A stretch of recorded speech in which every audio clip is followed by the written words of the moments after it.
Salut à tous, c'est Otakult, on se retrouve enfin pour votre nouveau rendez-vous hebdomadaire qui sera cette fois-ci consacré au Weekly Shonen Magazine, des vidéos que je faisais déjà au tout début de ma chaîne et qu'on m'a énormément réclamé, mais l'envie et la motivation ont tout simplement fini par revenir, en grande partie grâce à la richesse du catalogue de ce magazine en ce moment.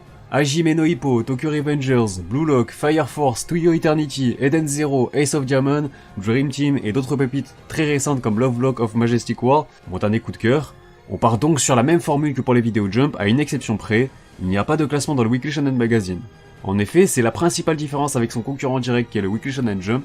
Le Shonen Magazine ne fonctionne pas avec un système de popularité, les lecteurs n'ont donc aucune influence et doivent donc soutenir leur série favorite en allant acheter les tomes. Contrairement à un lecteur du Jump qui peut aussi soutenir ses mangas favoris en votant pour eux chaque semaine pour les faire grimper dans le classement. Il n'y a donc aucun intérêt à analyser un sommaire puisque si Tokyo Revengers est premier, puis 18ème d'une semaine à une autre, c'est normal, il n'y a pas grand chose à en retirer si ce n'est la simple volonté des éditeurs qui décident donc arbitrairement de la position des séries dans ce fameux sommaire. Bref, je ferai peut-être une vidéo plus complète pour vous présenter plus en détail les différences entre ces deux magazines, puisqu'il n'y en a pas seulement dans la forme mais aussi dans le fond. Donc voilà, sinon pensez à vous abonner si ce n'est pas déjà fait et à activer les notifications pour ne louper aucune vidéo. Vous pouvez aussi me retrouver sur Twitter et Instagram. Et sur ce, place au générique.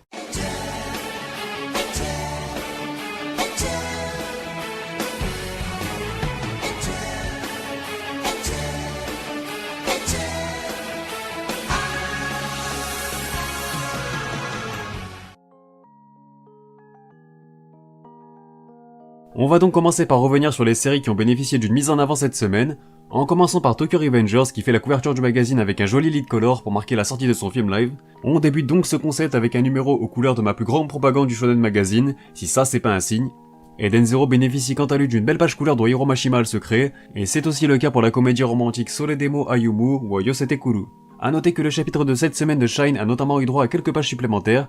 Il s'agit de l'avant-dernier chapitre de la série qui prendra fin la semaine prochaine, son 22e et dernier volume paraîtra le 17 août, et en attendant, vous pouvez retrouver la série en France chez Nobinobi. J'en profite pour vous faire un point du côté des absents, on retrouve deux poids lourds du magazine dans le genre sportif, à savoir Ace of Diamond Second Act pour du baseball, on fera le point sur sa situation dans quelques instants, et Dream Team pour du basketball qui se trouve quant à lui toujours en hiatus à durée indéterminée. C'est un peu le Hunter x Hunter du Shonen Magazine, on va pas se mentir. Sans oublier que Fortnite of the Apocalypse est en pause cette semaine, Nakaba Suzuki reprendra la série dès la semaine prochaine.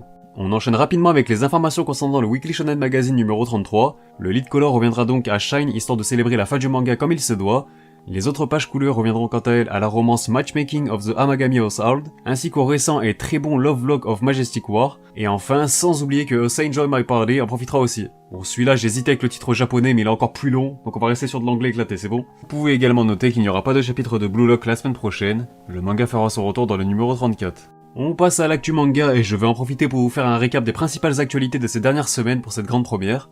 On va commencer par quelques chiffres puisque le manga Tokyo Revengers a atteint la barre des 25 millions de copies en circulation et de nouvelles réimpressions ont aussitôt été annoncées. Le succès du manga nous a également appris qu'au départ son lectorat était basé sur un public composé essentiellement d'hommes dans la trentaine et la quarantaine, fans des mangas furieux des années 80, puis avec les nouvelles couvertures redessinées en 2018, un lectorat plus jeune a également commencé à s'intéresser à la série, et enfin, l'anime a de son côté permis de populariser le manga auprès du public féminin. Et pour être complet, en France, la réimpression de Tokyo Revengers sera disponible à partir du 19 juillet. L'Isekai Shangri-La Frontière qui débarquera en France le 8 septembre prochain chez Glénat a quant à lui atteint les 500 000 exemplaires en circulation. La série a d'ailleurs repris sa publication dans ce numéro après avoir bénéficié d'une petite pause la semaine passée. Et enfin, pour être complet encore une fois, elle a aussi été nominée pour le Tsugini Kuru Awards 2021, aux côtés de Ranger Reject, la nouvelle série de Negi Aruba, l'auteur de The Quintessential Quintuplet, mais également aux côtés de la romance Matchmaking of the Amagami Household et Four Nights of the Apocalypse. Cette suite directe de Seven Deadly Sins vient d'ailleurs tout récemment d'être annoncée en France chez Pika Édition. Les deux premiers tomes paraîtront donc simultanément le 16 février 2022, il va donc falloir patienter encore un peu d'ici là. A noter que la série a été annoncée le même jour aux États-Unis, également pour 2022, comme quoi il s'agit même d'une sortie internationale prévue par la Kodansha. Je vous jure que j'ai commencé la série la veille de cette annonce, comme quoi j'ai eu du flair, puisqu'un crossover entre Matchmaking of the Amagami Household et Temple a été annoncé. Ce dernier sera publié dans le 9e numéro du magazine Good Afternoon, une collaboration pleine de sens puisque les deux mangas sont des harems où l'histoire se déroule dans un temple. J'en profite pour vous recommander Temple, il s'agit d'une série de Kimitake Yoshioka, le dessinateur de Grand Blue, et c'est vraiment drôle également. Une deuxième collaboration entre les deux séries sera publiée dans le Weekly Shonen Magazine numéro 33, prévu pour la semaine prochaine.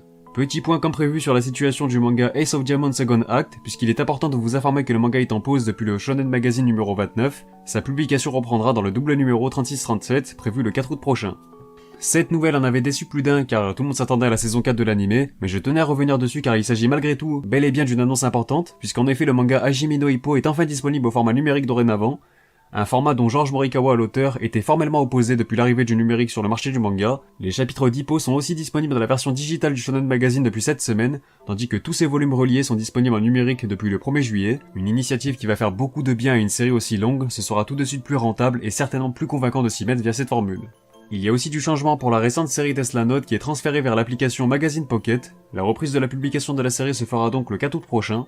2 volumes sont notamment déjà parus au Japon, tandis qu'un anime est en cours de production par le studio Gambit. Ce dernier est attendu pour cette année. Mais la news la plus insolite de ces derniers jours est très certainement l'officialisation de la collaboration entre Kodansha et le club de football anglais Liverpool. Les Reds et Kodansha travailleront donc ensemble pour inspirer les jeunes fans à exploiter leur créativité et à poursuivre leur rêve de faire carrière. Les volumes 4 à 9 et 11 à 13 de Bakemonogatari ont été récemment réimprimés, ce qui démontre un certain succès de la série. Très accentué sur le genre romance, le Shonen Magazine en compte beaucoup, dont notamment A Couple of Cuckoos, qui a atteint le million de copies en circulation en 5 volumes. Un total dont n'est pas loin une autre romance, à savoir Girlfriend Girlfriend, qui en compte de son côté 900 000 exemplaires en circulation. Son premier volume est d'ailleurs attendu le 9 juillet prochain chez les éditions d'OEV Graphics. La transition parfaite pour les sorties françaises de la semaine, avec au programme le 13e volume de l'excellent Tokyo Revengers disponible aux éditions Glénat. Le 11e volume de Bakemonogatari cité plus tôt est disponible chez Pika Éditions, en compagnie du 14e tome de Romeo vs Juliette, une romance qui s'est conclue en 16 volumes au Japon. Je peux déjà vous partager certaines couvertures des sorties japonaises prévues pour le 16 juillet et il y a vraiment du lourd, dont notamment le 27e volume de Ace of Diamonds Second Act. Il y aura vraiment du lourd encore une fois, comme je l'ai dit, avec le 23e tome de Tokyo Revengers, qui sera lui aussi prêt à exploser les compteurs. Un programme vraiment chargé puisqu'il y aura également le 16e opus du Neketsu Eden Zero. On enchaîne avec le 10e tome de la romance et accrochez-vous bien, Donchi Kokosei o Yashina Itai bref. Le 8e volume de Soledemo Ayumu wa Yosetekuru est aussi prévu le 16 juillet. Ce manga aborde notamment le thème du shogi. A Couple of Cuckoos s'offre aussi une jolie couverture pour son 7e opus. Voici le 3e volume de I Don't Know If It's Love of Magic. Bah moi non plus je sais pas du coup. Oui, c'est encore une comédie romantique. Changement de registre avec le 3e opus de Kangi Banka, qui nous plonge quant à lui dans un univers plutôt historique entre samouraïs, arts martiaux et beaucoup d'action au rendez-vous. Quelques nouveautés seront aussi de sortie comme le 2e tome de Goddess Terrace Café, la nouvelle série de Kujiseo, célèbre auteur du magazine. Voici le premier volume de la comédie romantique Matchmaking of the Amagami Household, dont j'aime beaucoup l'esthétisme. Et comme il n'y a jamais assez de romance dans ce magazine, et vous ne pouvez pas dire que je vous aurais pas prévenu, voici le premier volume de A Sign Join My Party. Et enfin mon petit coup de cœur sera aussi au rendez-vous, voilà le premier tome de Lovelock of Majestic War, la cover est vraiment sublime. Allez, et en bonus, voici la couverture du 9e opus de Fairy Tail Sawyer's Quest, prévu le 9 juillet prochain, même si ce dernier n'est pas publié dans le Shonen Magazine, mais dans le Magazine Pocket, qui est donc exclusivement en format numérique. On enchaîne avec l'actu anime histoire de vous informer que l'anime de Girlfriend Girlfriend a entamé sa diffusion cette semaine. Il s'étendra sur 12 épisodes et il est disponible sur la plateforme Crunchyroll pour les intéressés. Petite info également en ce qui concerne Eden Zero, mais sachez que le personnage d'Hermite sera interprété par la seiyuu Kanon Takao. L'artiste Sayuri interprétera quant à elle le nouvel ending de la série intitulé Sekai no Himitsu. Et enfin, le groupe L'Arc-en-Ciel sera en charge de l'opening 2, puisqu'ils ont posé le symbole d'Eden Zero sur leur page Instagram. L'information a depuis été confirmée, l'opening s'intitule Forever et il est déjà disponible. Pas d'actu gaming ni de goodies, donc on passe directement au Top Shoseki de la semaine du 21 au 27 juin 2021.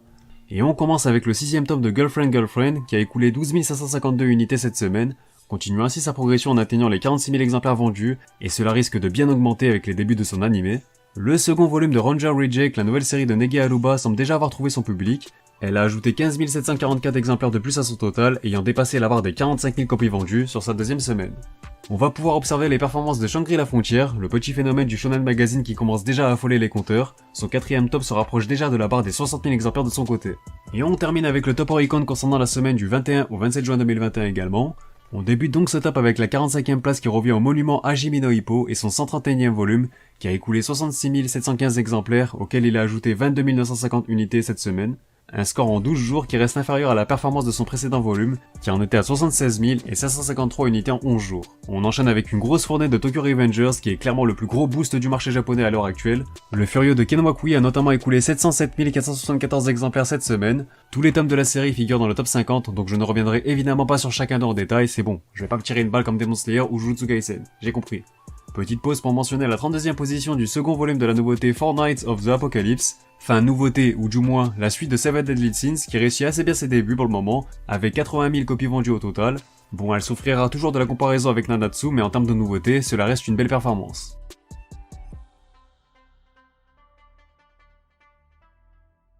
Le 21e opus de la romance Red Girlfriend figure à la 27e place, après avoir écoulé plus de 30 000 exemplaires, de quoi lui permettre de se rapprocher du cap des 100K sur sa deuxième semaine de vente. Il reste lui aussi légèrement en retard sur le volume 20, qui avait tout juste franchi le cap des 100K en 10 jours.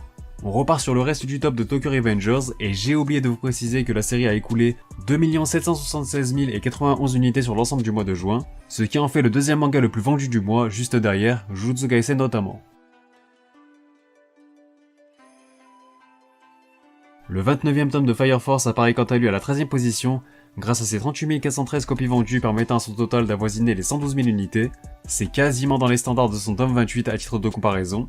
Et enfin, c'est donc le premier volume de Tokyo Revengers qui est le plus vendu du Shonen Magazine cette semaine, il se rapproche assez rapidement de la barre des 650K, et cela ne semble pas près de s'arrêter. Sur ce, la vidéo est terminée, donc n'hésitez pas à réagir sur celle-ci dans les commentaires, d'autant plus que c'est une première. Vos retours et vos partages sont plus que jamais importants car ça demande beaucoup de temps, d'envie et de motivation surtout. Mis à part ça, pensez à vous abonner si ce n'est pas déjà fait pour ne pas manquer les prochaines vidéos. Vous pouvez aussi me rejoindre sur Twitter, Instagram et Discord, lien en description. Quant à moi, je vous dis à bientôt pour de prochaines vidéos, portez-vous bien et surtout, on se reverra.